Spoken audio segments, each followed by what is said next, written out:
Sur l'autre plateau avec Anta et Ramatoulaye pour la suite de la première partie. Ce mercredi 11 novembre 2020 à la une du Soleil, quelques lignes sur la célébration de la journée nationale des forces armées hier. Les nouvelles ambitions de Macky Sall pour les armées, alors acquisition de patrouilleurs, érection de base, stations navales et fluviales, surveillance aérienne. L'engagement sans faille des armées a été magnifié à l'occasion de cette journée. C'était donc hier. La gendarmerie sera renforcée dans ses missions de sécurité aérienne, maritime, fluviale et ferroviaire. Le baptême des promotions également hier. Le médecin général Boubacar Wade et le colonel Sylvain Ganangam ont été honorés. Les détails à la page 14. Et puis, vous l'avez probablement appris depuis hier, le décès de l'ancien président du Mali à ATT, Amadou Toumani Touré. Fin de mission donc d'un soldat de la démocratie. C'est comme cela qu'il était surnommé pour son engagement évidemment au service de la démocratie dans son pays, le Mali. ATT, qui a également séjourné pendant 7 ans en exil au Sénégal. Allez, on poursuit avec les propos du professeur Tandakhan Diaye qui est immunologue. C'est à la une du Soleil également. Le monde va basculer sous peu vers le visa vaccin, dit-il. Vous l'avez aperçu, c'est Dakar Times qui va suivre dans cette revue des titres et on parle du budget genre 2021. Plus de milliards sur les enfants et les femmes, donc les priorités dans le cadre de ce budget genre 2021. Le quotidien, on parle justice à la une avec cette audition devant le Conseil de discipline Télico à la barre le 20 novembre. Maître Malik Sall corrige l'Union africaine des magistrats. Détail à la page 3. On passe à la une de Vox Populi. Cette affaire dramatique, un accident dramatique. D'abord avec ce poteau de Sénélec qui tue 2 enfants à Hariala, un autre gamin grièvement blessé.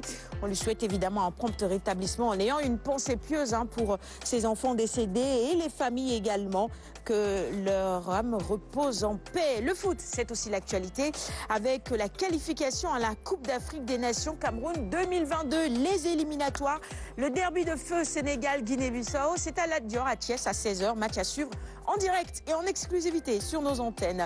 On poursuit avec l'actualité politique. C'est à la une de 24 heures. Le PDS, le nouveau gouvernement et la situation du pays, l'écart et les attentes. À lire dans les colonnes de 24 heures, les analyses de différents acteurs politiques et notamment les analyses de nos confrères de 24 heures info également. Source A, on reste dans la politique avec ce titre, liste des ex-combattants, activisme débordant d'opposants, puis paf, enrôlement dans le maquis. Tout ça, nos confrères l'analysent.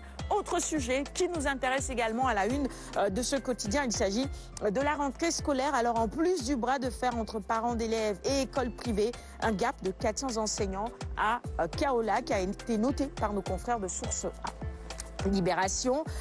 Avec à la une la photo de ce jeune garçon de 14 ans. Alors je suis triste, peinée.